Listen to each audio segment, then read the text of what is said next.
사도행전 9장 10절에서 15절 한 절씩 교독하겠습니다. 제가 한 절 읽겠습니다. 그때 다메섹에 아나니아라 하는 제자가 있더니 주께서 환상 중에 불러 이르시되 아나니아야 하시거늘 대답하되 주여 내가 여기 있나이다 하니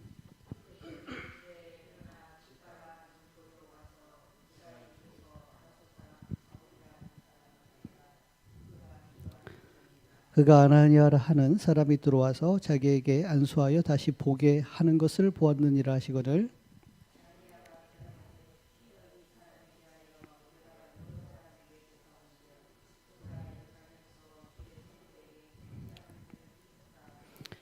여기서도 주의 이름을 부르는 모든 사람을 결박할 권한을 대제사장들에게서 받았나이다 하거늘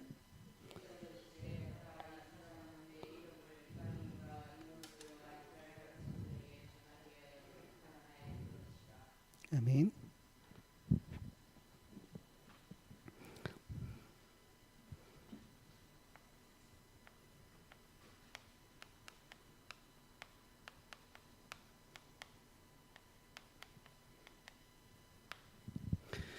(300년) 전도운동은 제자를 통해서 제자에게서 제자에게로 흐르는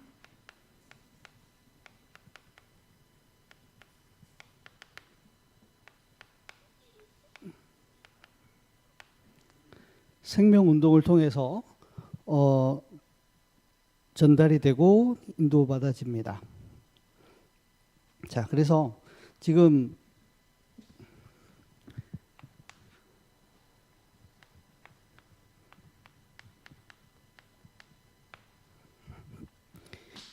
이 생명운동이 생명이 우리 안에 회복되어지고 우리 안에 생명운동이 회복되어야 돼요. 우리를 통해서 계속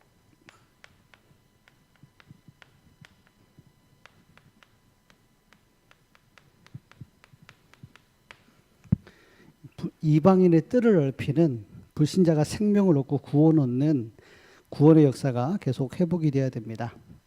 그 전에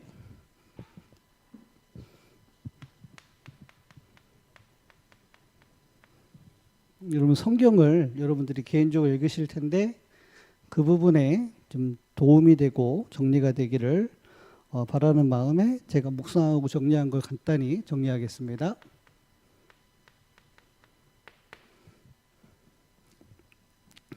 창세기에 보면은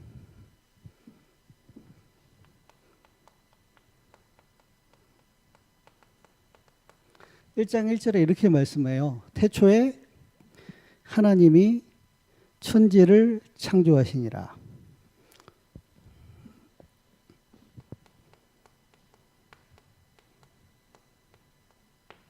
이 태초에란 말이 히브리어로는 베레시트입니다. 베는 뭐뭐 아니고 레시트는 장자 또는 시작, 본질, 근원, 기원 이런 말씀을 말해요.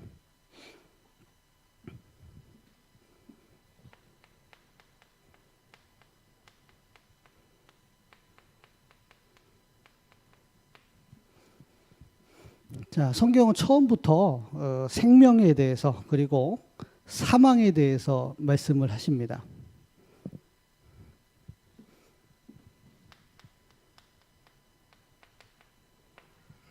창세기 1장 2절을 보면은 이런 말씀이 있어요.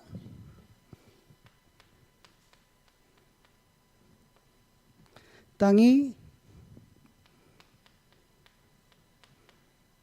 혼돈하며 공허하고 흑암이 깊음 위에 있더라. 그리고 하나님의 신은 성령이죠. 그 수면 위를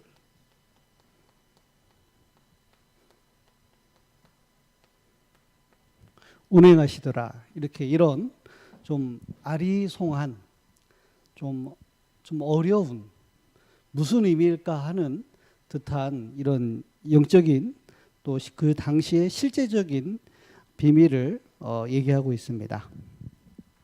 자, 그 얘기는 무슨 얘기냐? 자, 하나님이 땅을 창조하시기 전에, 이 세상을 창조하시기 전에 땅이 혼돈했어요. 즉 질서가 없었다는 얘기입니다. 모든 것이 파괴되어 있고 질서가 없고 적막하고 황폐한 상태입니다. 그리고 당연히 생명이 없었겠죠. 풀도 나무도 동식물도 없었겠죠. 공허했습니다. 그리고 흑암이라는 게 나와요. 흑암이 어디에 있었냐면 땅의 깊은 곳에 있었습니다. 그리고 대조적으로 하나님의 영은 수면 위로 운행하시면서 그 안에 모든 생명과 창조와 하나님의 생명을 창조하기 위하여 그 닭이 알을 품듯이 이 모든 것을 감싸고 있었습니다. 자, 창세기 1장 1절을 다시 돌아가면은 태초에 이런 말씀이 나와요. 그거는 시간적인 의미일 수도 있어요. 시간을 창조하신 분이 누구죠? 하나님입니다. 그럼 태초에 이전에는 이 시간이라는 개념이 없었겠죠. 하나님은 영이시고 하나님은 영원하신 분이십니다.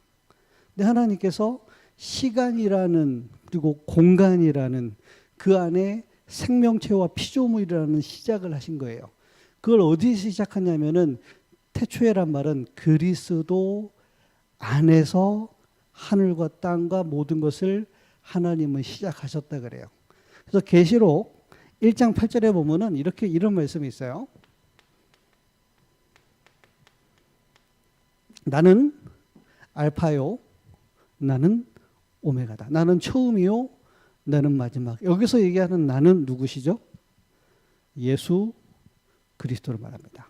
다시 얘기하면 하나님의 창조는 예수 그리스도 안에서 시작이 되었고 하나님의 창조는 예수 그리스도 안에서 완성이 됩니다.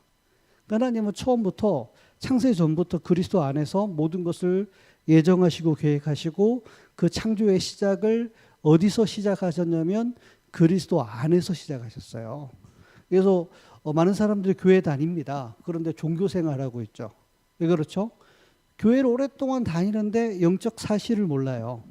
다시 얘기하면은 하나님의 영적 사실의 핵심 키워드는 그리스도입니다.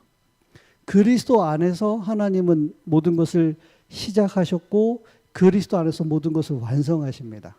그리스도를 모르면 아무것도 모르는 거예요. 성경의 지식들과 역사들과 많은 말씀들과 팩트들을 알겠지만 그것은 그냥 껍데기에 불과하고 그 안에 하나님은 진짜 생명의 비밀을 숨겨놨는데 그게 그리스도입니다.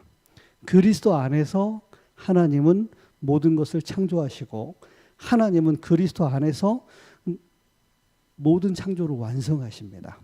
그래서 창세기 1장 1절부터 하나님은 그리스도를 말씀하셨어요. 처음부터 하나님은 그리스도를 말씀하셨어요. 근데 기독교이란 말이 그리스도라는 거잖아요. 기독. 한자어로 그리스도 아닙니까? 기독교인들이 가장 모르는 게 그리스도를 몰라요. 그리스도를 모른다는 말은 무슨 얘기죠? 그리스도가 필요한 이유를 몰라요. 그리스도가 뭔지를 몰라요. 그리스도가 무엇에 대한 해답인지를 모른단 말이에요. 그래서 창세기 1장 2절에 바로 얘기해요. 땅이 혼돈하고 이 땅은 피조물도 뜻하지만 사람을 지으셨을 때 하나님 뭘로 창조하셨죠? 땅의 흙으로 창조하셨어요. 하나님의 은혜가 없는 하나님과 단절된 하나님과 상관없는 종교인은 하나님과 상관없는 불신자는 하나님과 상관없는 목사는 하나님과 상관없는 모든 피조물은 혼돈합니다. 질서가 없어요. 그리고 뭐하죠? 공허합니다. 그 안에 생명, 그 안에 참된 감사, 그 안에 참된 평안, 참된 행복 없습니다. 환경이 그렇고 가정이 그렇고 내가 능력이 없어서 그렇고 아닙니다. 근원적으로 하나님이 없으면 혼돈하고 공허하며 그 깊은 곳에는 성경에 암시하듯이 말해요. 흑암 세력, 영적 세력이 있습니다. 사탄이 부리는 수많은 귀신과 악령이 어두움 깊은 곳에서 역사합니다. 그래서 우리에게 뭐가 필요하냐면 이 성령께서 수면 위에 운행하시면서 그 안에 빛을 비추시며 그 안에 말씀으로 역사하시며 그 안에 생기와 생명으로 역사하지 않으면 안 돼요. 지금 이 순간도 저와 여러분들이 그리스도 안에서 성령의 역사로 말미암아 말씀이, 성령의 역사로 말미암아 생명의 빛이, 생명의 능력이 우리 안에 비추이고 역사하지 않으면 우리는 혼돈과 공허, 그리고 흑암 속에 역사하는 흑암 세력을 이길 수가 없습니다. 처음부터 하나님은 그리스도와 영적 문제의 실체, 실존에 대해서 하나님은 계시합니다. 자, 그리고 하나님께서 말씀으로 천지 만물을 창조하십니다. 6일간 공간과 6일간 그 속에 피조물들과 그리고 6일간 모든 세계를 창조하십니다. 그리고 마지막 날에 하나님은 이렇게 창조하셨어요. 창세기 1장 27절, 1장 26절부터 보면 이렇게 말해요. 우리가, 하나님은 한 분이 아니시죠. 성, 삼위, 일체입니다. 성부, 성자, 성령 하나님.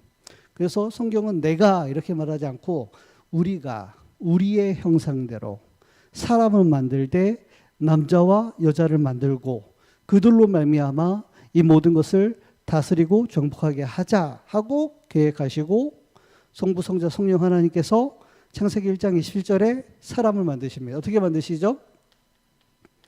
하나님의 형상, 곧 하나님의 모양대로 사람을 창조하셨죠. 자, 하나님의 형상, 그게 인간입니다. 인간의 본질이에요. 자, 하나님의 모양, 그리고 사람을 창조하셨는데 남자와 여자를 창조하시며 7장 28절에 뭐라고 말씀하시죠? 하나님이 그들에게 뭐를 주셨어요? 복을 주시며. 하나님이 그들에게 복이란 말은 엎드려 절하다, 하나님께 엎드려 경배하다, 그 뜻입니다. 처음부터 인간은 하나님께 예배하고 경배하고 하나님께 소통하는 영적인 존재로 지으신 거예요. 그런 인간에게 하나님은 복을 주시고 말씀하시기를 생육하고 번성하고 충만하고 정복하고 다스리라 하셨습니다. 다시 얘기하면은 하나님은 만왕의 왕이신데 인간에게, 그의 형상대로 창조된 인간에게 하나님 왕권을 주신 거예요. 이게 사람입니다. 그 하나님은 6일 동안 천지를 창조하시고 마지막에 사람을 창조하시고 그를 그의 형상대로 창조하시고 복을 주셔서 그가 창조하신 모든 것을 다스리고 정복하는, 관리하는 대리자로서, 하나님의 대사로서 이 땅에 대사로 창조하신 것입니다. 원래 인간의 축복이 이래요. 우리에게 하나님의 은혜가 회복되어지면 여러분들을 통해 여러분들의 현장에 하나님의 형상, 하나님 주신 축복, 그로 말미암아 여러분들 현장은 당연히 생육하고 당연히 번성하게 되어 있고 여러분을 통하여 당연히 현장이 정복되게 되어 있으며 여러분을 통해서 그 현장을 다스리게 되는 역사는 원래 주어진 당연한 축복이에요. 그래서 예배가 회복되어지면 전도가 회복되어집니다. 여러분들이 하나님과 관계가 회복되어지면 사랑관계와 경제관계와 현장 문화를 정복하는 세계복음화의 축복은 원래 인간에게 주어진 근원적이고 본질적이고 원래적인 축복이에요. 근데 이게 안 되잖아요. 당연히 돼야 될 이게 안 되잖아요. 왜 안 됩니까? 하나님과 관계가 무너져서 그래요. 하나님과 관계가 무너진 상태는 이 상태입니다. 그래서 내 안에 원인과 이유를 알 수 없어. 왜냐하면 이걸 모르니까, 이 배경을. 내가 하나님과 단절된 나는 혼돈하며 공허하고 내 깊은 곳에 흑암이 역사하는데 내가 이 영적인 존재를 모르고 영적 사실을 모르면 이 영적 문제를 이길 수 없는 근본적인 상태입니다. 자, 그래서 하나님은 창세기 2장 1절에서 3절에 보면 이렇게 말씀하세요. 분명히 창조는 6일날 완성하신 것처럼 보이지만 창세기 2장 1절 3절에 이래요. 제7일 되던 날에 하나님은 지으신 모든 것을 완성하시고 그날 하나님은 안식하시고 그날의 모든 만물에게 또 복을 주시며 모든 만물로 안식케 하셨다.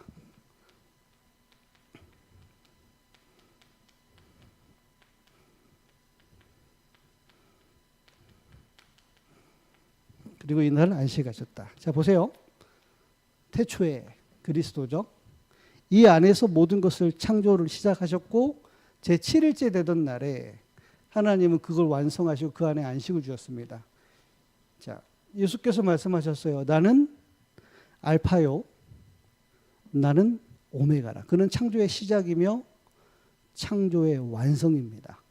그래서 하나님 제7일째 되던 날에 그리스도 안에서의 모든 것을 완성하시고 그리스도 안에서 그들에게 진정한 안식과 평안과 행복을 주신 것입니다. 그래서 그리스도 안에 있을 때 여러분들 원인과 이유를 알 수 없는 영적 문제로부터 와지는 흑암과 혼돈과 공허가 해결이 됩니다.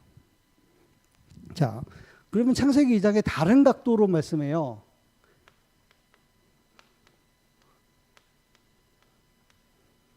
창세기 1장에는 하나님이 이런 말이 나옵니다. 다시 얘기하면은 창세기 1장에는 엘로힘 이렇게 말해요. 능력의 하나님, 전능하신 하나님. 그분이 그의 능력으로 이렇게 창조하셨습니다. 근데 창세기 2장에는 여호와 이게 뜹니다. 이것은 하나님과 인간과의 관계 속에서 계약을 맺고 약속을 베풀고 인간과 관계 속에서 나아진 말씀을 여호와라고 그래요.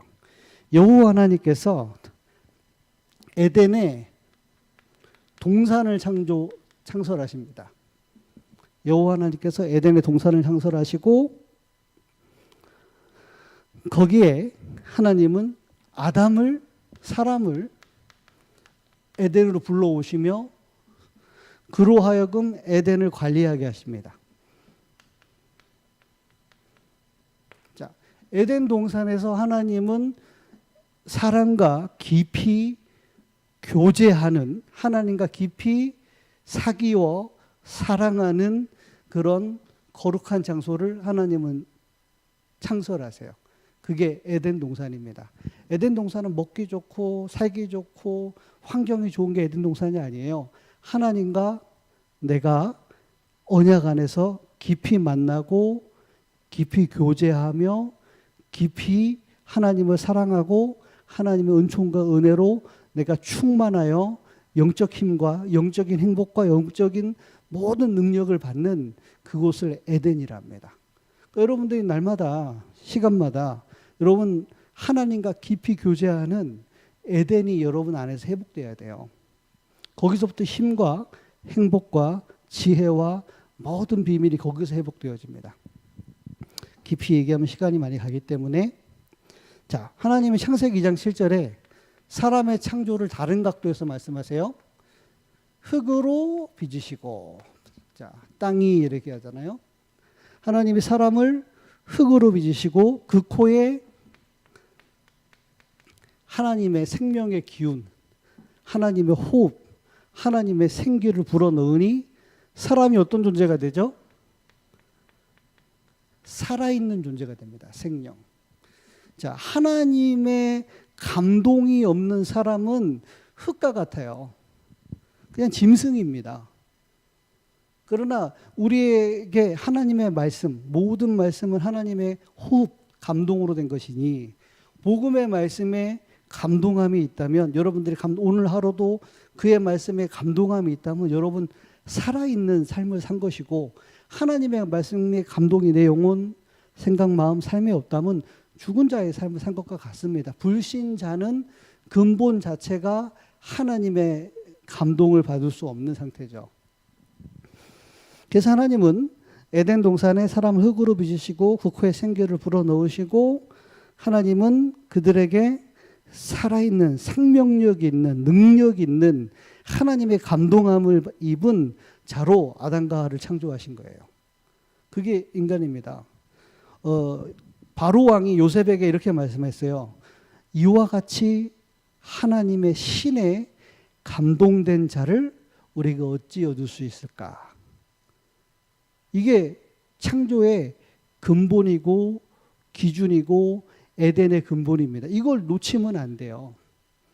여러분 하나님의 복음의 말씀이 여러분 영혼 육을 감동하고 여러분 그 하나님의 생기와 생명의 말씀의 은혜 여러분 항상 감동된 그런 상태로 존재해야 여러분들에게 하나님의 창조와 모든 것을 다스리고 정복하는 영적인 능력이 여러분 안에서 나타나요. 근데 이것을 중요하고 이것이 사람의 본질이고 모든 것이라고 강조하고 말하는 곳은 성경밖에 없습니다. 이거 열심히 돈 벌고 일하고 막 살다 보면 잊어버리잖아요. 내가 어떤 존재인지, 인간이 어떤 존재인지. 인간은 이런 존재입니다. 영적인 존재입니다. 영적을 놓친 인간은 죽어있는 존재예요. 흙에 불과합니다. 그러면 언제든지 일로 돌아가는 거예요. 혼돈하고 공허하고 흑암으로 돌아갈 수밖에 없는 겁니다. 언제든지. 자, 그러면서 하나님은 에덴 동산에 사람과 중요한 약속을 맺습니다. 이게 창세기 2장 17절입니다. 동산 중앙에는 생명나무도 있고 동산 중앙에는 선과 악을 알게 하는 선악과를 맺는 나무도 있습니다. 하나님은 아담에게 약속을 맺습니다. 동산에 있는 모든 나무 열매를 네가 임의대로 먹을 수 있다. 그러나 동산 중앙에 있는 선과 악을 알게 하는 나무 열매를 먹으면, 이거는 가정법이에요. 뭐뭐 하면 어떻게 될 것이다? 반드시 정령 그것으로부터 너는 죽을 것이다. 죽게 될 것이다. 자, 이걸 봐요. 이거는 생명입니다. 하나님의 말씀에 순종하여 그와 깊이 교제하는 가운데 그가 주시는 생명나무의 열매를 먹으면 영생하게 되는 거예요. 그리고 하나님의 말씀에 불순종하여 하나님 먹지 말라 명령했던 그 선악나무를 먹으면 인간은 사망하게 되는 거예요. 죽어서 멸망하게 되는 겁니다. 이게 하나님은 에덴 동산에서 살아있는 영적 존재인 사람과 하나님이 맺은 생명의 계약입니다. 약속입니다. 여기서 생명과 여기서 죽음이 말씀되어져요.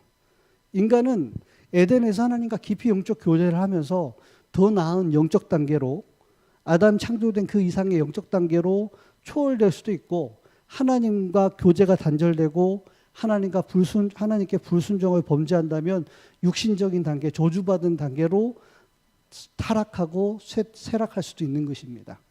이 가능성 속에 인간은 존재해요. 그게 오늘 지금 이 시간도 마찬가지입니다. 우리가 하나님과 교제하여 생명의 말씀을 받아서 생명을 얻는다면 여러분 더 나은 영적 단계로 성장하고 영적 단계로 치유되며 영적 단계로 이 축복을 온전히 누릴 수 있는 생명의 증인으로 성장되고 치유될 수도 있고, 여러분들 그의 말씀을 불신앙하여 불순종하여 하나님과 단절된다면 여러분 육신의 단계로 더한 영적인 문제의 단계로 쇠락할 수도 있다라는 얘기입니다. 이 암시가 에덴 동산에 감추어져 있어요. 자, 길게 얘기하면 시간이 많이 갑니다. 에덴에부터 네 개의 강이 근원이 돼서 에덴을 적시고 전 세계로 뻗쳐나갑니다. 에덴으로부터. 그래서 하나님은 이 에덴은 생명의 근원이에요. 아담이 에덴에서 하나님과 깊이 교제하며 그의 말씀에 순종하여 그에게 힘을 얻는다면 그 언약의 축복이 에덴을 근원으로 해서 2, 3, 7과 5천 종족에게 영원히 전파되는 근원적 축복 속에 아담은 있었습니다. 그게 에덴입니다. 다시 얘기하면 여러분들이 정말로 복음 안에서 하나님과 관계 회복하고 생명의 은혜를 입어 힘을 얻는다면 여러분들로부터 가정, 가문, 지역, 민족, 세계, 세대와 후대와 후대에게 이 은혜의 풍성함은 전달되도록 하나님은 여러분들과 계약을 맺으신 거예요. 뭘 해서 오는 게 아니에요. 그를 믿고 그에게 순종하여 그와 깊이 교제한다면 이 모든 축복은 하나님이 처음부터 약속하신 거예요. 그런 게 어디 있어? 이렇게 물으신다면 성경은 그리 말씀하십니다. 여러분 그리스도 안에서 창조의 축복과 에덴의 축복이 여러분과 여러분들의 가정에 회복되기를 주의 이름으로 축복합니다. 이걸 가지고 많이 틀리니 그런 얘기할 사람은 없겠죠, 이 자리에. 그럼 하나님 안 믿어야지. 하나님 말씀 안 믿어야지. 제가 지금 신화를 얘기하는 게 아니잖아요. 성경에 기록된 걸 그대로 얘기하는 거잖아요. 자, 그러면서 하나님은 아담에게 가정을 허락하십니다. 아담을 깊이 잠들게 하여 그의 갈비뼈를 취하여 여자를 만들고 그 아담이 말하기를 이를 남자에게 취했으니 여자라 하리라. 그래서 하나님 말씀하시기를 이러므로 남자가 부모를 떠나 여자와 연합하여 둘이 한 몸을 이루지니라. 뭐죠? 하나님은 에덴에서 아담에게 가정을 허락하시고 이 가정에서 이 언약과 생명의 흐름이 가정에서 전달되고 그 속에서 자녀에게 올바른 제자 훈련을 통해 전달되는 축복을 가정에서 하나님 시작해 하셨습니다. 이때 당시 아담과 하와는 벌거벗었으나 서로 부끄러워하지 아니하였습니다. 완전한 이게 하나님 원래 지으신 교회와 가정의 모습이에요. 에덴을 얘기하자면 하나님과 깊이 교제하는 교회를 말할 수 있고 에덴에서 창조된 가정은 우리가 얘기하던 스위트홈이 아니라 미션홈입니다. 이 언약을 가지고 누리며 후대에게 올바로 전달할 현장이 미션홈이에요. 하나님은 처음부터 미션홈을 아담의 가정에서 시작해 하신 것입니다. 나를 도와줄 돕는 배필이 아닙니다. 돕는 배필이 이러니까 나를 도와줄 배필이 아니고 아담에게 주어진 이 미션을 누리고 이 미션을 이루며 이 미션을 전달할 돕는 배필을 준 거예요. 기준이 나가 아니라니까요. 가정이 무너지는 이유는 하나예요. 하나님의 주신 언약 미션이 없기 때문에 그래요. 미션 없는 결혼을 해서 그래요. 나를 도와줄 나의 공허와 허무와 혼돈과 흑암을 채워줄 남자가 있을까요? 결혼했는데 그런 건 없는 겁니다. 그러니까 무너지고 살아도 단절되고 사는 거예요. 처음부터.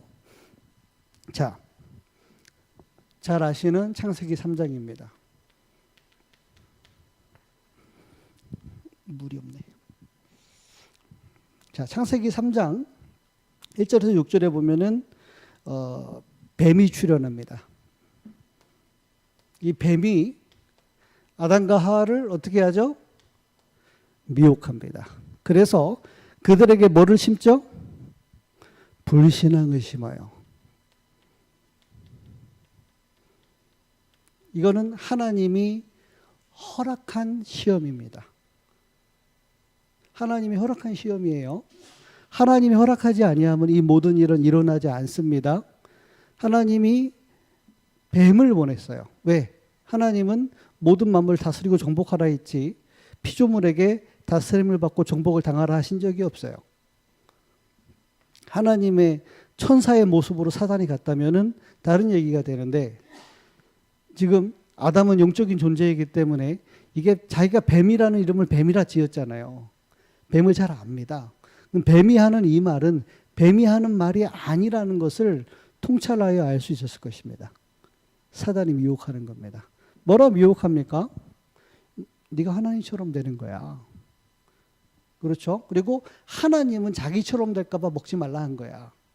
하나님에 대하여 왜곡시키고 하나님에 대해서 오해시키며 하나님에 대해서 변질시키는 거예요. 자, 하나님은 우리의 생명의 근원이 되십니다. 하나님은 우리의 창조의 근원이 되십니다. 하나님은 우리의 행복의 근원이 되십니다. 하나님은 우리의 모든 삶과 생명과 모든 것의 창조주가 되시고 주가 되시며 근원자가 되십니다. 우리가 영원히 찬양하고 경배하고 예배드려야 될 주님이 되십니다. 맞습니까? 그런데 사탄은 그 하나님을 변질시키고 왜곡시키고 불경하게 하나님을 아주 불신앙으로 심어버려요. 하나님처럼 될까 봐 못 먹게 한 거야. 하나님이 주신 말씀은 온데간데 없어요. 즉 선악과를 먹고 죽게 하라는 것도 목적이지만 사단의 진정한 목적은 하나님을 오해하고 하나님을 의심하며 하나님을 불신하고 하나님을 미워하여 하나님을 떠나고 하나님을 대적하며 하나님과 더 이상 관계하지 않고 하나님께 예배하지 않고 하나님께 경배하지 않고 하나님께 돌아오지 않게 하기 위하여 사단은 역사한 겁니다. 하나님은 생명의 근원을 시험하신 것입니다. 여러분들의 생명의 근원은 누가 되십니까? 여러분들의 인생의 주인은 누가 되십니까? 정말로 여러분들의 이 세상의 모든 창조주이고 나의 생명의 주인이 되시며 나의 인생, 과거, 현재, 미래의 모든 절대 주권자가 하나님 맞습니까?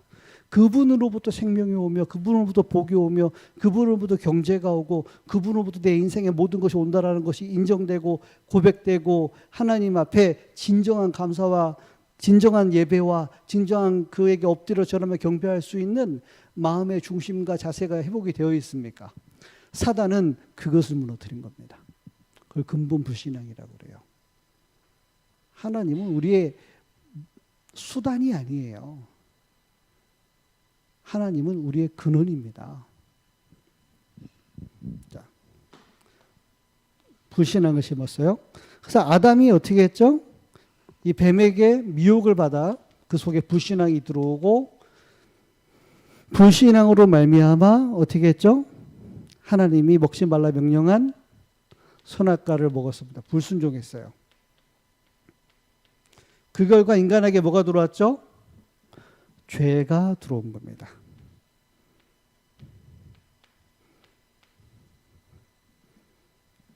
이때 인간에게 죄가, 이걸 보고 원죄라고 말합니다. 성경은 이렇게 말해요. 모든 사람이 죄를 범하였음에 하나님의 영광에 이르지 못하더니 의인은 없나니 한 사람도 없으며 죄의 삭은 사망이니라. 이것을 먹는 날에는 정령 죽으리라. 아담 한 명이 불순종했는데 그 죄가 들어왔는데 아담만 죽는 것이 아니라 아담 이후에 태어나는 모든 인류는 죄가 들어왔고 죄로 말미암아 죽음 가운데 빠진 것입니다. 이걸 보고 죄라고 그래요. 이걸 보고 원죄라고 그래요. 죄는 두 가지를 갖고 옵니다. 죄책 그리고 죄에 대한 부패, 오염. 이 두 가지를 우리 안에 심습니다. 우리 안에 죄가 있다는 증거로 여러분들에는 죄책감이 들어와 있어요.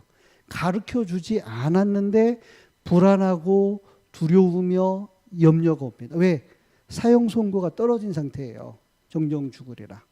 인간은 근원을 알 수 없는 죄책감이 들어와서 우리 스스로에 대해서 단절시키고 하나님과 우리의 사이에 단절시키며 사람과 사람 사이를 단절시키고 모든 것을 올바르게 바르게 볼 수가 없습니다. 죄책감이 들어와 있어요. 불안과 두려움과 죽음에 대한 공포가 인간 속에 들어와 있습니다. 근본적으로 상처받은 상태예요. 그리고 죄는 우리를 오염시킵니다. 죄로 부패시킵니다. 우리의 생각, 마음, 듣고 보고 행하는 모든 것이 죄의 오염이 돼서 정하고 정결한 게 없어요. 우리 안에 끊임없이 탐심, 미움, 그리고 음란, 모든 욕심 우리 안에 계속 역사합니다. 왜 그렇죠? 죄를 지어 죄인이 아니라 죄인이기 때문에 죄가 역사합니다. 내 속에 죄성이 있어요. 그래서 우리에게 뭐가 선고됐죠? 하나님의 선고입니다. 심판입니다. 여자에게 말하기를 너는 뱀의 말을 듣고 이걸 먹었으니까 어떻게 돼요? 수고하고 임신하고 고통 중에 아이를 낳을 것이고 너는 남편을 섬기고 남편은 너를 다스릴 것이라 얘기했습니다. 그리고 아담에게 말한 게 아닙니다. 모든 사람에게 말했어요. 내가 너 보고 먹지 말라는 것을 먹었으니 땅이 너로 말미암아 뭐를 받아요? 저주를 받고. 자, 다시 나옵니다. 땅이 아담의 범죄함으로 말미암아 모든 피조물이 저주를 받고 가시덤불과 엉겅퀴를 할 것이다. 네가 먹어야 될 건 밭의 채소인데 그 밭은 네가 종신토록 수고하고 땀 흘려 겨우 먹을 것인데 네 살아가는 동안 땅은 너에게 가시덤불과 엉겅퀴를 너를 찌르게 하고 너를 병들게 하는 것이 네 인생에 끊임이 없을 것이다. 고통과 질병이 끝나지 않을 것이다 라고 저주를 받았습니다. 그리고 어떻게 됐죠? 너는 흙이니 흙으로 돌아갈 것이다. 죽음을 말합니다. 이게 죄의 결과예요. 그렇죠? 그리고 하나님은 뱀에게 말씀하십니다. 뱀에게 기회를 주지 않았어요.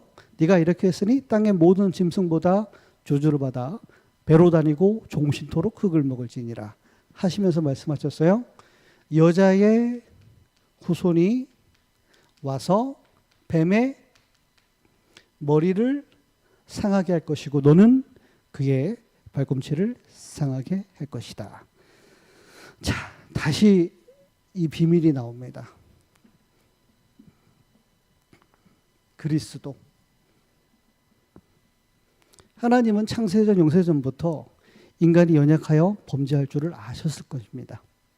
범죄하기를 원하시지는 않아요. 그러나 연약하여 범죄할 줄을 아셨습니다. 그래서 그리스도 안에서 하나님은 이 모든 축복을 회복할 것을 처음부터 예정하시고 작정하시고 이 문제가 터지자마자 하나님은 예정하셨던 대로 그리스도를 말씀하신 거예요. 그래서 범죄하지 않았으면 좋았으나 범죄하였기 때문에 하나님은 그 크신 사랑으로 우리에게 은혜를 베푸시는데 하나님의 은혜는 뭐냐? 여자의 후손입니다. 그리스도입니다. 그리스도가 오셔서 무슨 일을 하십니까? 뱀의 머리란 말은 근본을 말해요. 머리란 말은 본질을 말해요. 머리란 말은 권세를 말해요. 머리란 말은 모든 것의 시작, 생각이 머리 시작되잖아요. 그 시작을 말해요. 요한일서 3장 8절에 하나님의 아들이 나타나신 것은 마귀의 일을 멸하려 하심이니라. 그리고 하나님 그들을 위해서 뭐를 지으셨죠? 가죽옷.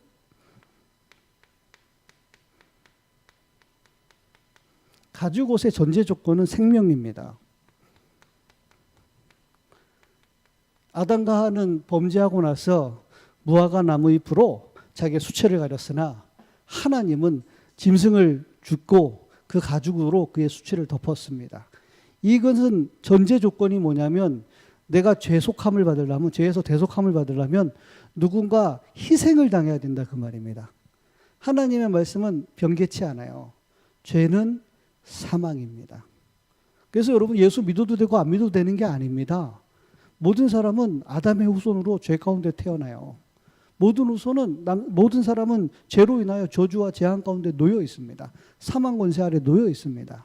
이 죄라는 것 때문에 하나님을 떠나서 하나님을 알 수도 없고 죄라는 걸 통해서 사단은 그 인생을 사로잡았습니다. 스스로 절대 근원적인 영적인 문제에서 벗어날 수 없는 저주받은 상태이기 때문에 그리스도가 없이는 마귀의 권세에서 벗어날 수가 없어요. 그리스도의 대속함이 없이는 죄로 말미암아 저주와 재앙과 지옥 형벌에서 벗어날 자가 없고 그리스도가 아니고는 하나님을 알 수도 만날 수도 깨달을 수도 없게 된 것입니다.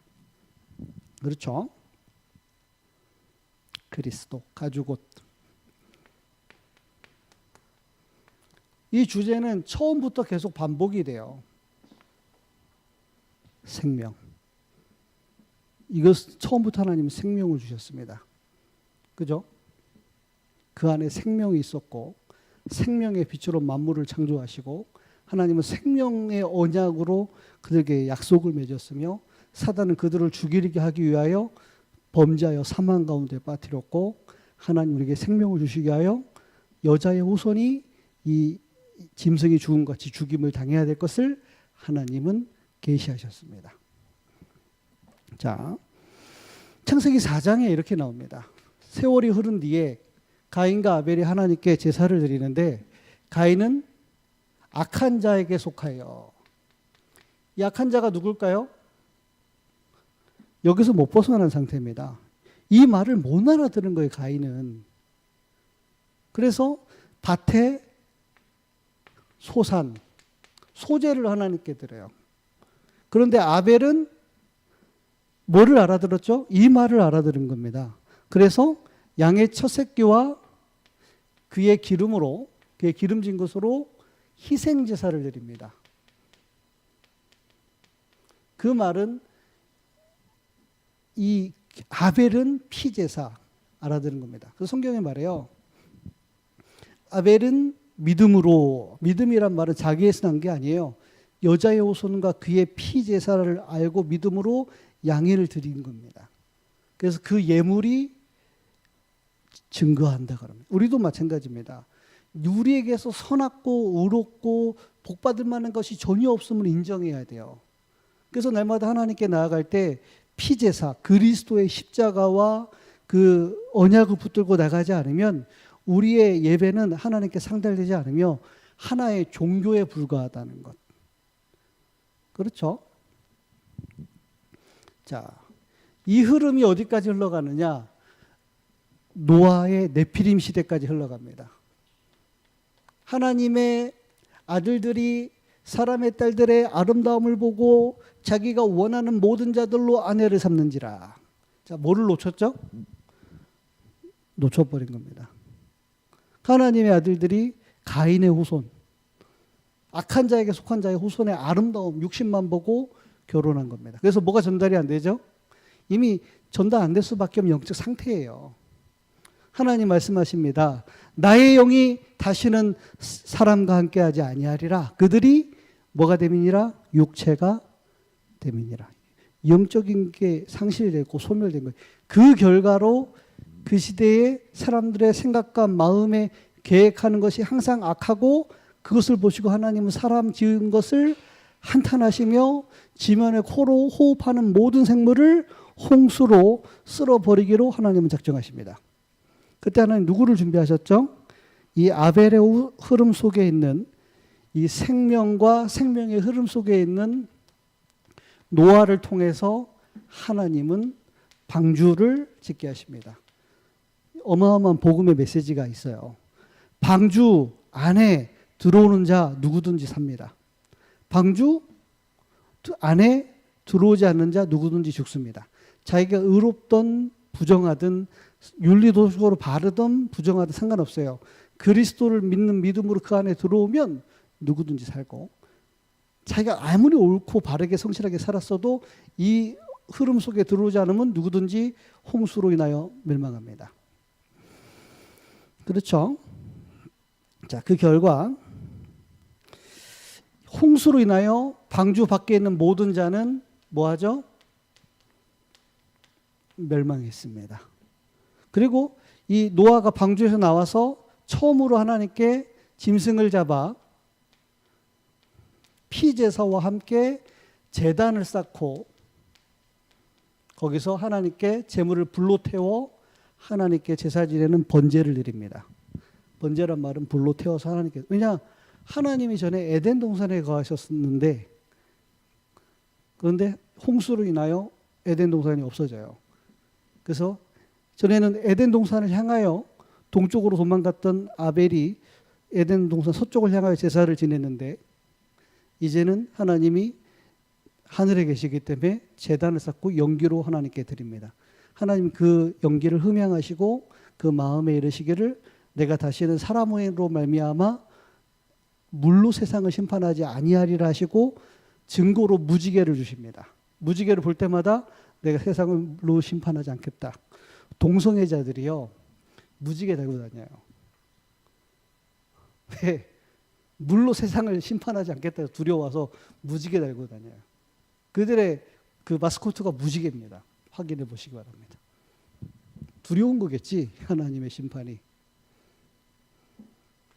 자, 그리고 나서 이들이 노아의 세 아들 셈, 함, 야벳이죠. 그들이 한다는 것이 바벨탑을 짓습니다. 왜냐? 사단에게 잡힌 모든 사람은 죽었으나 사단은 죽지 않았어요. 노아의 후손 중에 이 비밀을 받지 못한 자, 깨닫지 못한 자를 통하여 또 바벨탑을 지어요. 이때 하나님은 언어를 혼잡하게 하여 각 70종족으로 흩어져서 하나님은 전 세계로 흩으십니다. 이게 여기까지가 창세기 1장부터 11장까지가 원역사라고 그래요. 원역사. 그리고 하나님 창세기 12장부터 새로운 역사를 시작해요. 누구를 부르시죠? 아브라함을 부르십니다. 아브라함은 이렇게 말해요. 본토, 친척, 아비집을 떠나라. 이 말을 이한 집사님은 이사가라는 말로 들었대요. 도대체 본토, 친척, 아비집을 떠나란 말이 무슨 말이냐 이렇게 생각했대요. 그 말은 이 말입니다.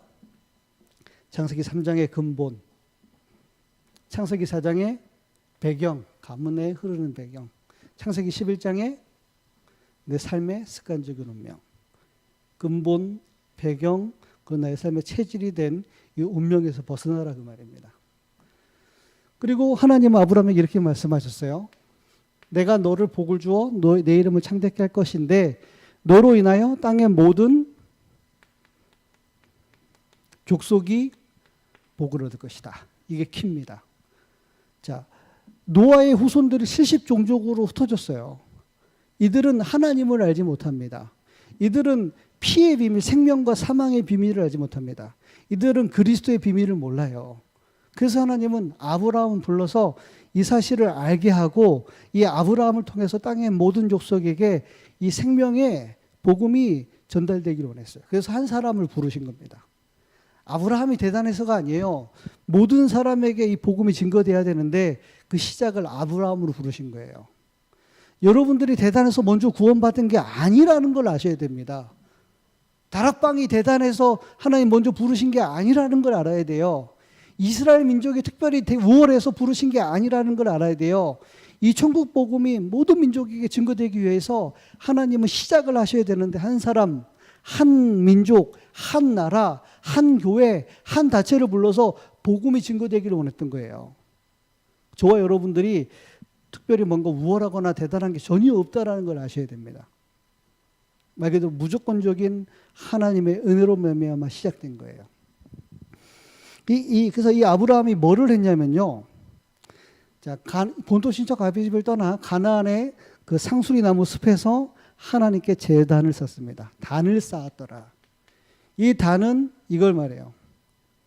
노아가 하늘을 향해 짐승을 잡고 피제사와 그거를 불로 태워서 하나님께 드린 겁니다. 뭐를 말하죠?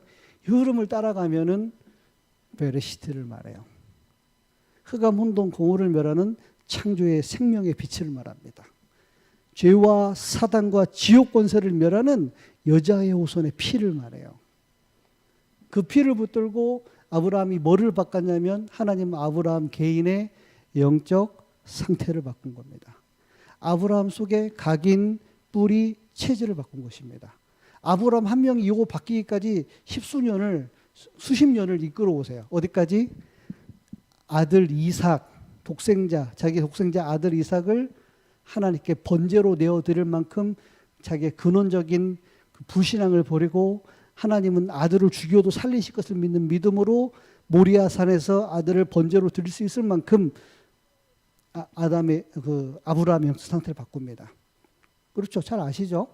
그리고 하나님 말씀하세요. 아브라함아 이제야 네가 나를 경외하는 줄 알았다.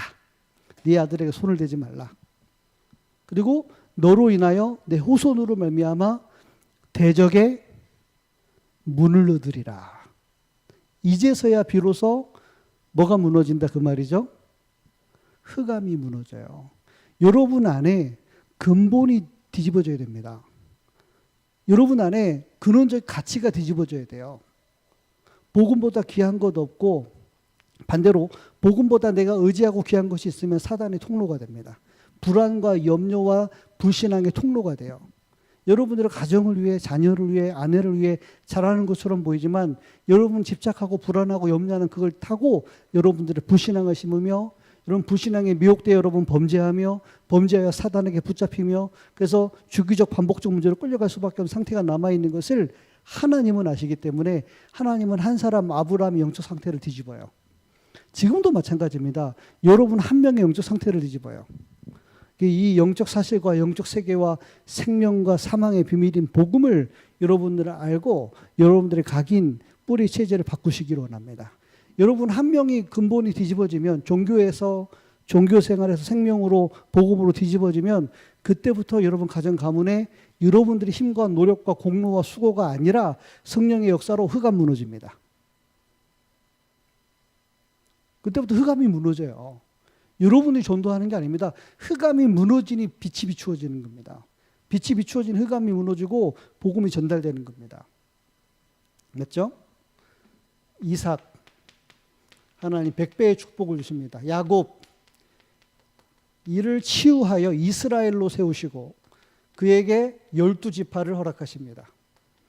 요셉 통하여 애굽을 복음화하고 전 세계를 살리는 세계복음화 역사를 이루십니다. 여기까지가 창세기예요. 자, 이 창세기를 얘기하려는 게 아니고 저는 오늘 출애굽기를 얘기하려고 서론을 깐 겁니다.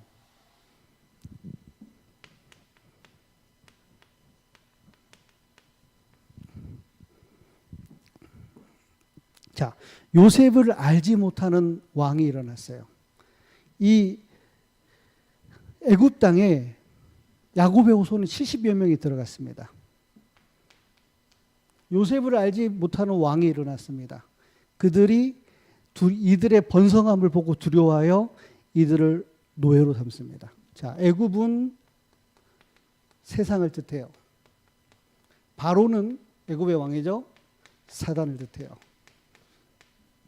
이스라엘은 그들의 노예가 되어 있습니다. 하나님의 백성을 뜻해요.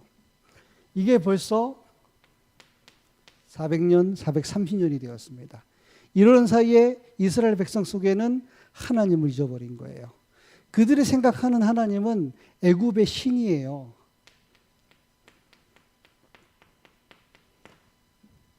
열 가지 신입니다. 하나님은 그 중에 누구를 부르시죠? 모세를 부르십니다. 레위 남자가 레위 여자에게. 무슨 얘기죠?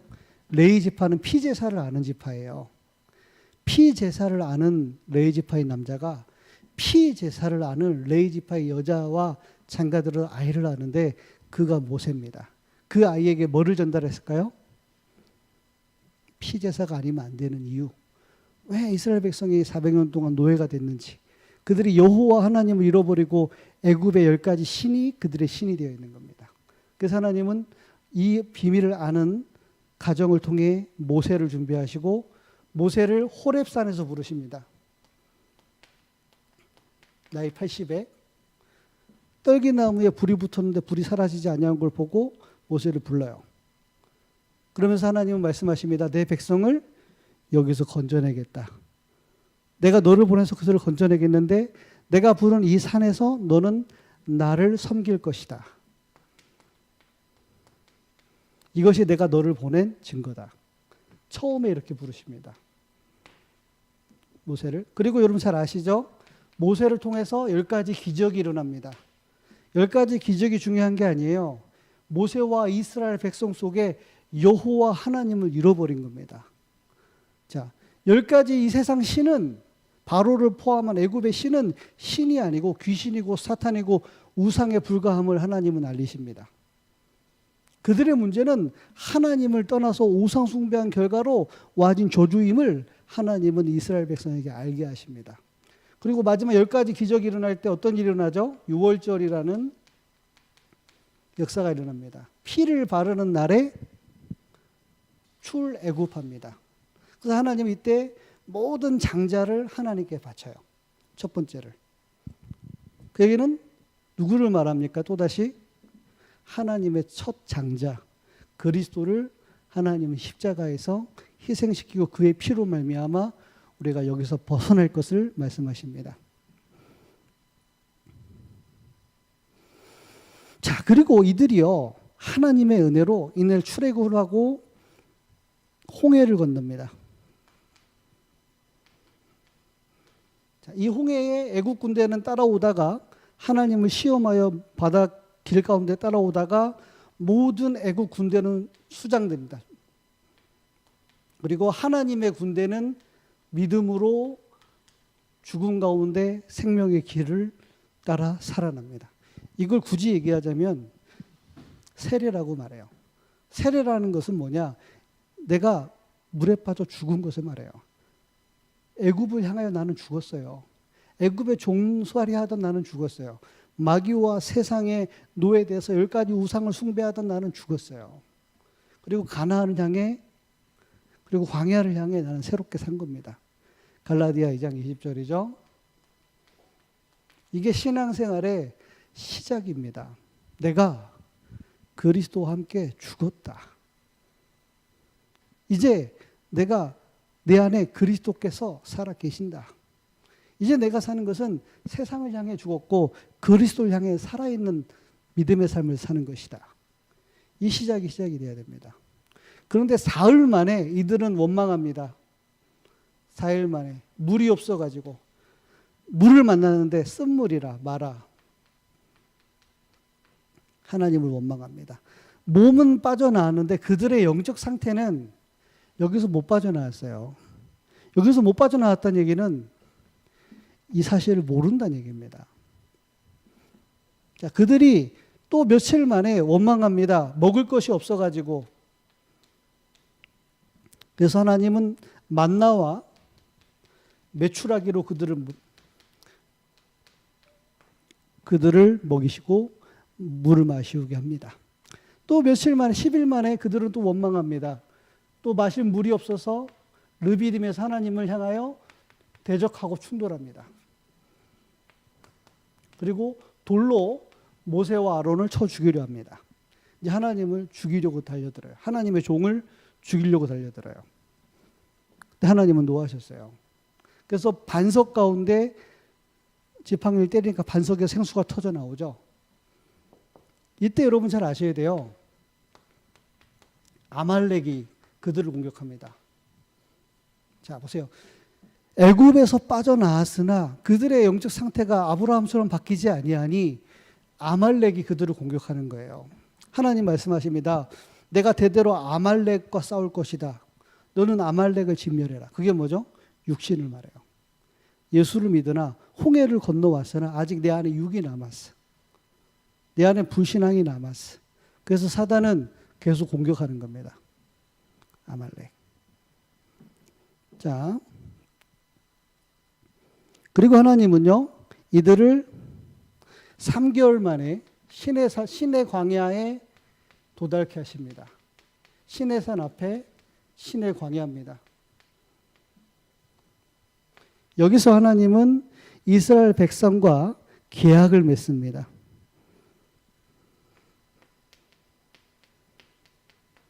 어떤 계약을 맺냐?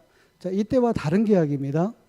하나님 모세를 통해서 이스라엘 백성을 그 산 앞에 모이게 하시고 그들 중에 70 장로를 뽑습니다. 장로를 뽑아서 여호와의 신의 산 앞에 올라서 그와 함께 그 영광을 보면서 먹고 마시는 은혜를 베푸십니다. 거기서 피를 뿌리면서 계약을 맺어요. 무슨 계약을 맺냐? 전 세계를 살릴 너희는 제사장 나라가 될 것이다. 제사장 나라. 그래서 이 계약을 맺고 이스라엘 백성은 광야로 돌아가고 모세는 40일간 신의 산으로 올라가 하나님과 깊이 교제하며 그에게 말씀을 받습니다. 자, 앞에 전반부는 구원의 역사를 말한다면 신의 산을 기점으로 후반부는 되게 중요한 하나님과 이스라엘 백성이 어떻게 교제하며 함께하며 전 세계의 이 제사장 나라의 미션을 어떻게 이룰 것인지를 비밀을 말해요. 자, 보세요. 창세기 3장 이후로 이 엄청난 창조의 능력과 에덴의 축복은 단절이 됐습니다. 하나님은 모세를 통해서 그들을 제사장 나라로 삼으시고 하나님이 그들과 함께 하시면서 세계복음화를 어떻게 이룰 것인지를 비밀을 40일간 그 신의 산에서 모세에게 세밀하게 말씀하십니다. 시간이 많이 가서 간략하게 정리만 합니다. 신의 산에서 하나님이 이렇게 말합니다. 성소를 지을 예물을 이스라엘 백성으로 하여금 드리게 하라. 자원하여 예물을 드린 자의 예물을 받으라. 거기서 받은 모든 예물은 언약궤를 비롯하여 모든 제단, 진설병, 등대, 물두멍, 성막과 성막들을 이룰 모든 예물을 이스라엘 백성으로 하여금 받게 해요.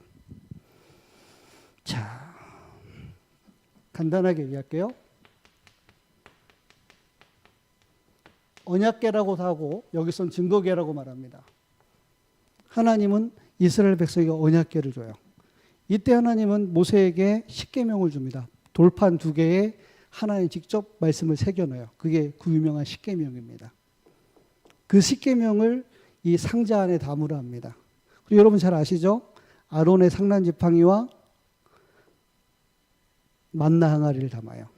근본적이고 그들의 실제적이고 삶 속에서 불신앙했던, 사단에게 속았던, 죄와 사단과 지옥 배경으로 한 하나님은 그리스도가 아니면 안 되는, 하나님의 은혜가 아니면 안 되는 비밀을 하나님은 언약궤와 언약궤 위에 속죄소라고 하죠. 시은자랍니다.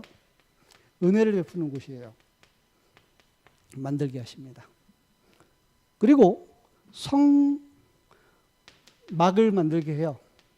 그 안에 여러분 잘 아시다시피 진설병, 떡을 놓는 상과 7 등대가 있는 등대와, 그리고 분향단과, 그리고 제사를 드리는, 번제를 드리는 제단과 물두멍과, 그리고 제사장이 입는 제사장의 옷, 그리고 거기에 필요한 모든 기구와 기름과 향과 이 모든 것을 하나님은 40일간 모세와 말씀을 나누시면서 세밀하게 말씀하십니다. 어떻게 만들 것인지를. 자, 이게 되게 중요합니다.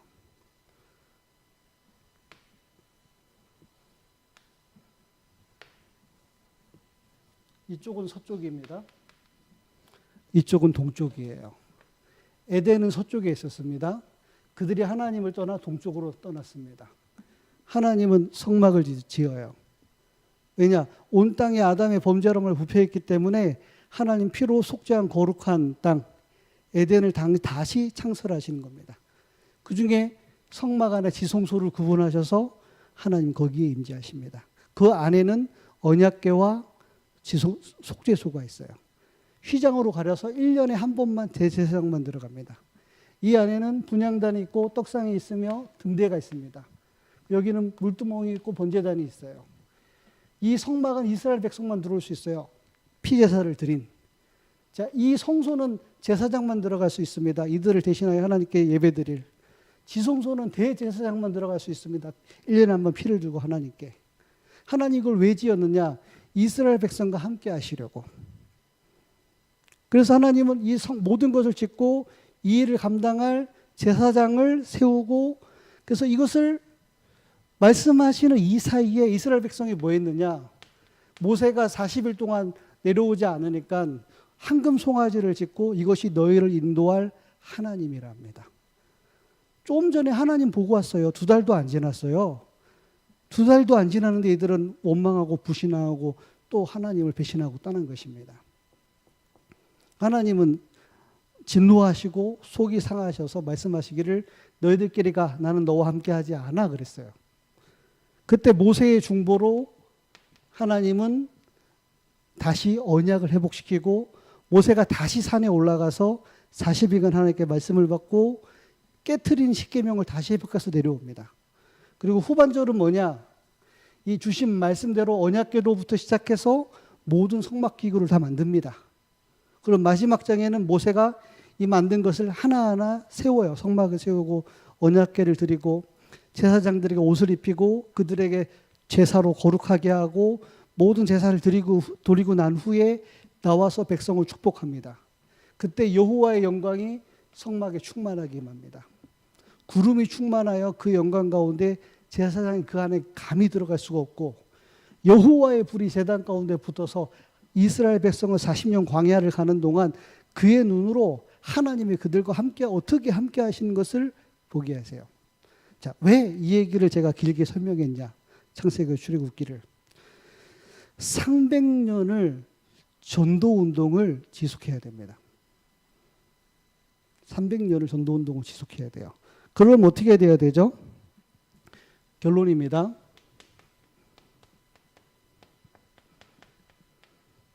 정체성 깨달아야 됩니다. 내가 누구냐는 거예요. 우리가 누구냐는 거예요.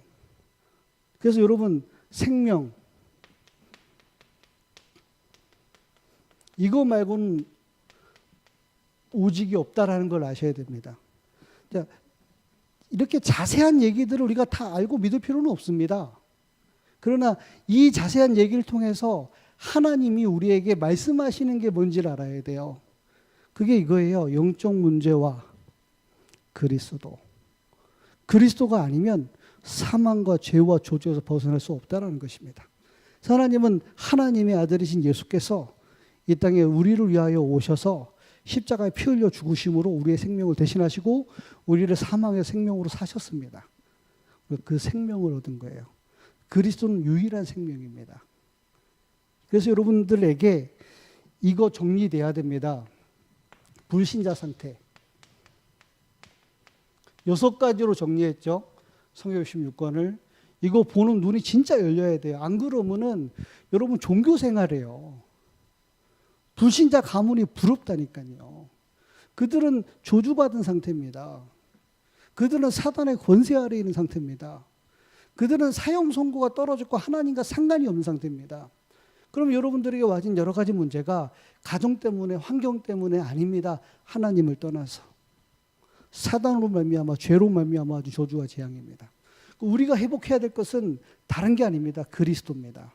여자의 오손이자 모세가 붙잡은 그 피제사가 성소 성막으로 회복이 된 겁니다. 이걸 말미암아 하나님은 우리와 함께 나와 함께 세계복음화의 여정을 이루시는 거예요. 그래서 신자에게 주신 신분과 권세, 이게 여러분들에게 정리가 돼야 돼요. 고린도전서 3장 16절에 말합니다. 너희 몸이 하나님의 성전인 것과 하나님의 성령이 너희 안에 거하는 것을 알지 못하느냐. 불신자 상태에 있었던 우리가 마치 하나님이 광야에서 모세를 통하여 이스라엘 백성과 함께 하시기 위하여 성소를 지은 것처럼 이제는 예수 그리스도로 말미암아 불신자의 저주받은 상태 속에 있던 우리가 하나님의 자녀가 되어 하나님 우리 중에 성막을 즉 성전을 지으시고 우리와 함께 하시어 세계복음화의 여정을 이루시는 겁니다. 이게 시작이 돼야 돼요. 불신자 상태와 구원받은 우리에게 신분과 권세를 진짜 누릴 때 여러분을 통해서 뭐가 회복되어지냐면 구원 역사가 회복되어져요. 생명의 역사. 이거는 전도를 많이 한다고 영접이 돼서 생명 역사가 일어나는 게 아니고 안 한다고 안 되는 게 아니라 내가 누구인지 알 때 내가 어디서 어떻게 구원받았고 나를 구원한 그 생명이 그리스도로 말미암아 주어진 생명이 뭔지 알 때 그게 내게 절대 가치로 뒤바뀌어졌을 때 하나님은 우리를 통해서 당연히 이루셔야 될 생명의 역사를 회복하는 것입니다. 둘째입니다. 자, 그러면은요, 이게 보여요. 한국교회와 세계교회 기존 신자죠. 생명 없이 종교 생활하는 그들이 보입니다. 생명 없는 종교 생활 속에 그래서 하나님은 이 땅에 예수께서 오셔서 3년 동안 제자들과 함께 하면서 그들의 뭐를 바꿨어요? 각인, 뿌리, 체질을 바꾼 것입니다. 그들로 하여금 갈보리산 체험, 십자가죠. 보게 하신 거예요. 그들로 하여금 감람산에서 40일 동안 뭐를 말씀하시죠? 하나님 나라의 일. 시내산에서 모세에게 40일 동안 성막을 지어 어떻게 세계에 복음할 거 말씀하셨습니다. 지금 하나님은 감람산에서 예수 그리스도께서는 40일 동안 우리에게 7망대 실실치를 어떻게 세울 걸 말씀하셨습니다. 정리한 단어만 틀리지 영적 원리는 같아요. 우리 안에 애굽 세상 속에서 세워진 사단의 망대가 무너져야 됩니다. 그리고 시내산에서 감람산에서 정말로 그리스도를 누리는 7망대가 우리 안에 세워져야 됩니다. 다시 얘기하면 사단이 심어놓은 각인 뿌리 체질이 복음으로 말미암아 새로운 각인, 새로운 뿌리, 새로운 체질로 바뀌어야 됩니다. 그 하나님의 망대가 우리 안에 세워져야 돼요. 그러려면 네 안에 사탄의 망대가 보여야 돼요. 그러려면 여러분들 안에 하나님 망대가 보여야 됩니다. 그렇죠? 그러면요, 하나님은 마가다락방의 역사, 성막이 완성되던 그날 하나님은 성령으로 그들과 함께 낮에는 구름 기둥으로 밤에는 불 기둥으로 그들이 가는 것 가운데 메추라기와 만나와 모든 것이 굶어 죽지 않을 만큼 오순절날에 보리를 거둘 만큼 하나님이 역사하셨어요. 오순절은 유월절과 수장절을 전제로 하나님 성령으로 역사하셨습니다. 신자는 망하지 않습니다. 300년간 지속된 전도운동은 이 복음의 뿌리 앞에서 막히거나 망하거나 무너지지 않습니다. 그러나 사단은 시시때때로 역사하여 우리를 불안하고 두렵고 흔들어서 믿지 아니하는 자, 이 흐름 속에 함께 갈 수 없는 자를 그들이 시험에 빠져 떨어져 나가요.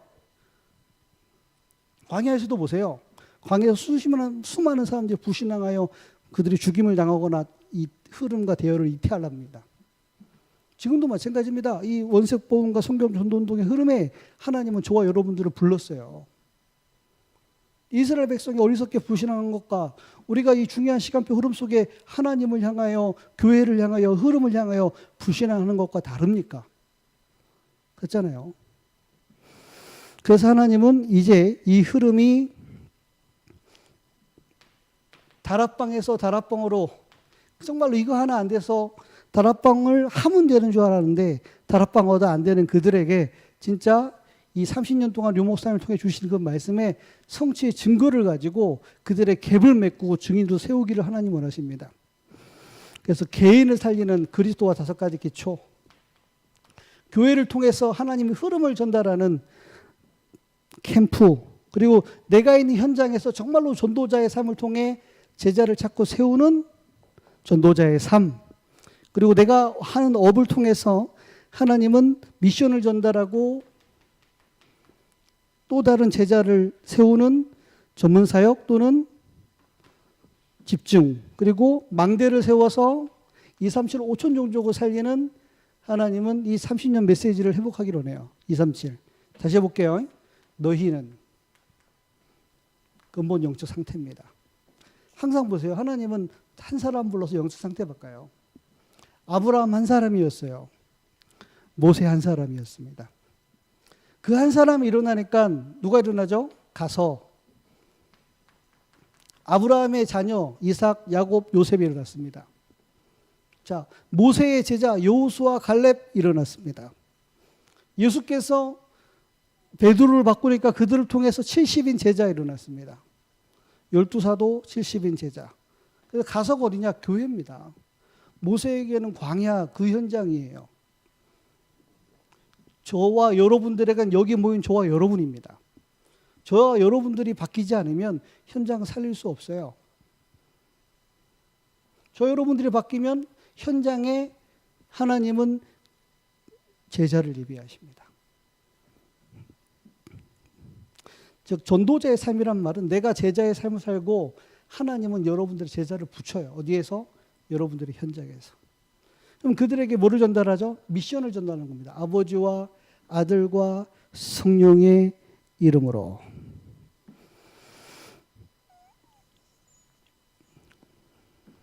세례를 주고 뭐 해라? 가르쳐 지키게 하라. 내가 너에게 분부한 모든 것. 예수께서 3년 동안 제자들에게 가르쳤던 모든 것을 또 다른 제자에게 가르쳐 지켜서 그들 흩어지는 모든 현장에 237 나라와 5천 종족을 살릴 수 있는 망대 응답을 주겠다. 가르쳐 지키게 하라. 이게 성경의 핵심입니다.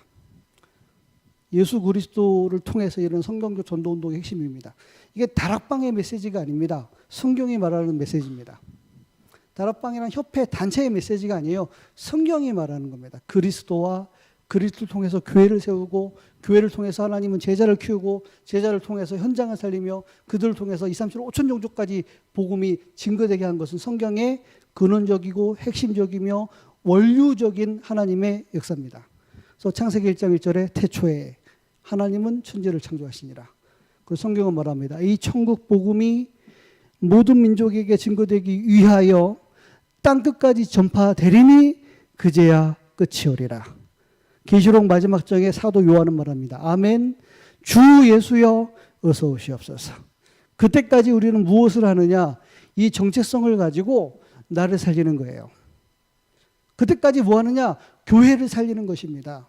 교회 살리셔야 됩니다. 어떤 청년이 그러더라고요. 목사님이 믿는 하나님, 내가 믿는 하나님이 같은데 굳이 내가 그 사람한테 가서 배워야 되나? 그러니까 독고다이로 신앙생활 하겠다는 거 아닙니다. 성경에 언제 혼자 신앙생활 했습니까? 반드시 교회를 통해서 역사하십니다. 주의 종과 장로와 사역자와 중직자를 통해 그 현장의 제자를 통해 그 흐름의 모임을 통해 하나님은 역사하십니다. 그렇죠? 그러면 그 흐름 속에 있는 제자를 통해 그 현장에 하나님은 재창조 역사가 일어나는 거예요. 그 이 세 가지 증거를 가진 자를 통해서 하나님 또 다른 제자에게 미션을 전달하는 겁니다. 집중훈련. 그러면 그 2, 30, 5천 종족의 제자를 불러서 가르치고 지키고 파송해서 가르치고 지키게 하는 것입니다. 그때 이게 성경의 전체 흐름이에요. 그래서 상명용 전도운동 키는 뭐냐? 제자를 통해서 제자에게로 생명의 역사, 생명운동 전달돼야 돼요. 그래서 생명의 절대가치. 이게 여러분들에 세워지면 둘째입니다. 생명의 인도를 받아요. 생명의 흐름. 다락방이라 따라가고 초대교회라 따라가는 게 아닙니다. 이게 생명의 흐름이기 때문에 따라가는 거예요. 사람을 따르는 게 아닙니다. 그건 생명의 목적은 뭐죠? 제자에게서 제자로 흘러가는 생명운동입니다. 그래서 저와 여러분들이 생명의 전도운동의 주역이 되고 경주지교회가 요행을 바라거나 대박을 바라거나 뭔가 막연히 되어지는 게 아니라 성경적으로 저와 여러분들이 회복되기를, 참된 열매와 응답이 있게 되기를 주의 이름으로 축복합니다. 기도하겠습니다. 살아계신 하나님 감사합니다.